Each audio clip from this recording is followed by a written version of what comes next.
Okay, so kung andito kayo ngayon sa video na to dahil mayroon kayong kopya ng libro, so paano ba gagamitin to sa discipleship? Ito yung teacher's guide. Ito naman yung student guide. So nandito yung mga questions, andito yung mga sagot. So pag nag-Bible study ka, una sa gagawin mo ay kamustahan. Kamustahan. After ng kamustahan ay kamustahan at saka yung pasalamat yun, kung ano ipapasalamat nila. After nyan ay kantahan. So isang kanta lang. And then after ng kanta ay lesson na. Ito na. After ng lesson, prayer concerns na. Hingin ng mga lesson learned. And then after ng lesson learned, mga prayer concerns na ng bawat isa. Kaliwat kanan, tanungin mo yung prayer concern. Tapos yung leader, isi-share din yung prayer concern ng church. Tapos ipag-pray. And then, mga announcement din. Ayan. Tapos, kung meron kayo snacks, mas maganda. Ideal to kami, ginagawa namin to like 3 to 5. So, alas 3 hanggang alas 5 sa Bible study. Ayan. Or, dapat nga, 3 to 4. Pero dahil medyo dumami na, marami nag-share. At saka, ando naman sa community, okay lang sa kanila 3 to 5. Max na yun. Lalo ngayon, nagbibigay na kami ng dinner.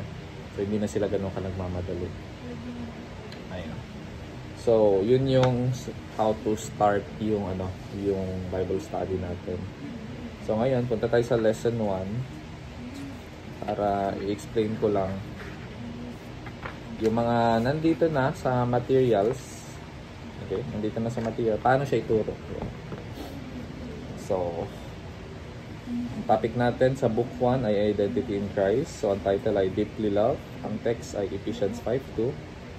So, sa sympathize, ito yung marang hook kung saan pwede mo i-share. Pwede mag-share yung mga kasama mo sa small group. So, who loves you most? So, sino yung pinaka nagmamahal sa'yo ngayon? Ayan, papaikot mo. Ayan, lahat sila sasagot. Last ka na. Okay? So, last ka na. So, ito hindi lang yung spiritual, kundi yung mga tao din. Tapos, point 2 ng introduction natin or hook. As we continue, we will know how God loves us deeply and be able to respond to that love. So, ayan. So sa pagpatuloy natin, malalaman natin paano ba mag-respond sa love. Tapos, ito, pangatlo, let us pray. So, another option to na mag-pray kayo sa lesson. Or pwede, diretso na kayo. So, Ephesians 5:2. Pabuklatin nyo sila ng Bible. So, maglagay kayo ng Bible. Kasi Bible study yan, magbuklat ng Bible. Ephesians 5:2. So, ang tanong dito, bakit kaya hindi tayo makatanggap sa love ni Lord? Okay, so tanungin mo sila, ano mga dahilan kaya bakit di natin matanggap yung love ni Lord? So i-share nila muna yung idea nila, and then after nila mag-share, ito naman. So pwede mong sabihin sa kanila na una ay bitterness. So siguro sa bitterness natin, kasi kung bitter tayo, hindi tayo maka-accept ng love. Like negative yung tingin natin sa love. Ayan. And bitterness sharpens our eyes towards the mistake of others. Therefore, we cannot receive God's love because even the good things done by people, we interpret it negatively. So, kahit gawan tayo ng mabuti, minamasama natin yun kasi nga bitter tayo. At saka yung mata natin nakafocus sa negative. Hindi maganda maging bitter. Okay? Another dahilan kung bakit di natin matanggap yung love ay we compare God's love sa human love. Ayan, so we compare God's love to our earthly dad. Ayan, so minsan dahil ang mga tatay dapat ay representative lang ni God sa pagpakita ng pagmamahal, and dahil ang tatay din naman, hindi din naman perfect. Wala naman, kahit tayo pag naging tatay, hindi din naman tayo perfect. So, minsan napo-project natin kung paano magmahal ang tatay, iniisip natin ganoon din magmahal yung Diyos. So minsan iniisip natin dahil performance based yung mga tao magmahal, like mahal kita pag gumawa ka ng mabuti, mahal kita pag mabait ka, mahal kita pag masunurin ka. Hindi ka na love ni daddy dahil matigas ulo mo, hindi ka na love ni daddy dahil bad ka. Pagka ganon, iniisip din natin ganon din si God. Love ako ni Lord kasi mabait ako. Hindi na ako love ni Lord kasi hindi na ako masunurin.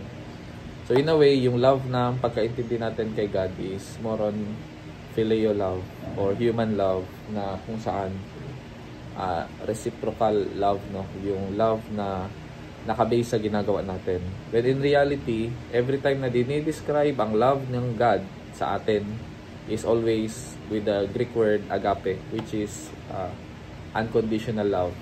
And in the Old Testament, ang gamit na word ay hesed, hesed, yan, which is stubborn love, yan, which is a covenantal love. Okay, so it's a covenant love, which is like love ng isang hari sa subjects niya. Okay, so ganun. It's a covenant na choice ng king na mahalin yung mga under sa kanya, to protect them, to provide for them, to give them security. Ayan. So ayan, okay, so may mga nabanggit ako ngayon sa pagturo ko sa inyo na wala dito sa book. Okay, so pwede nyo madagdag yun. Okay, so ayan, minsan kasi yung book, pag inilagay mo talaga lahat ng ideas mo, pangit naman yung librong ganito kakapal, no? So pabibili nun. Kaya yung mga pinaka main points lang, and I give you the freedom how to you explain, no? Importante andun yung points. Ayan. Okay, and ngayon ang tanong ko, ikaw ba yung pinag-uusapan natin? Ganito ba yung love na nararanasan mo? Ganun ba yung tingin mo sa love ng Diyos na kino-compare mo sa love ng tatay mo? Paano wala kang tatay? Paano salbahe tatay mo? So titingin mo rin, salbahe tatay mo. Salbahe din si God. Okay? Ayan. So, yung binanggit ko is hanggang 4 na yun and letter A na yun. Okay? So, ibig sabihin, pwede ka na mag-stop lang dyan. Hindi na kailangan na diretso ka na sa B. In what way did God show His love? Hindi ka na kailangan dumiretso dyan kaagad. Yun lang, unang lesson. Hindi mo kailangan na sa isang session mo, tapusin mo lahat kaagad. Hindi. Yung pacing nito ay slow. Kasi ang focus nito is transformation, hindi information. Head information. Ang goal natin is makilala mo yung mga ka-Bible study mo, makapag-share sila. Kasi the more sila mag-share sa Bible study, the more ma-appreciate nila yung Bible study, the more pabalik-balik sila kasi napapakinggan sila doon, nakakapag-share sila. And the more mapapalapit sila sa church.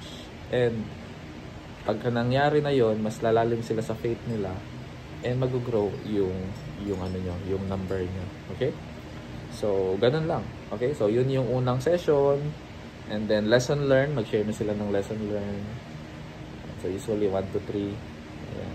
So, kung konti lang kayo paikot, kung marami kayo, pili lang ng at least 4 or 5 na mag-share.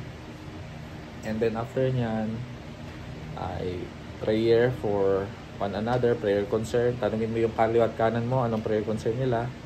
Tapos after nun, ay pag-pray din yung mga prayer concern ng church. Like kung may mga activities na parating, may anniversary, para ma-invite mo na rin yung mga nandun. Okay? So, ganun lang. Yun lang yung unang session natin. So, salamat sa pakikinig. So, yun yung ganun yung pacing So, hindi ko siya minamadali na dediretsuhin mo. Okay? So, kaya at least 1 hour. Ayan. And truly sa isang taon mahigit namin na ginawa siya. Okay naman. Hindi naman negative yung impact. In fact, dumadami pa nga yung nagjo-join. Ayan. At nag-i-invite din sila. Okay? So, all the best. See you sa next session.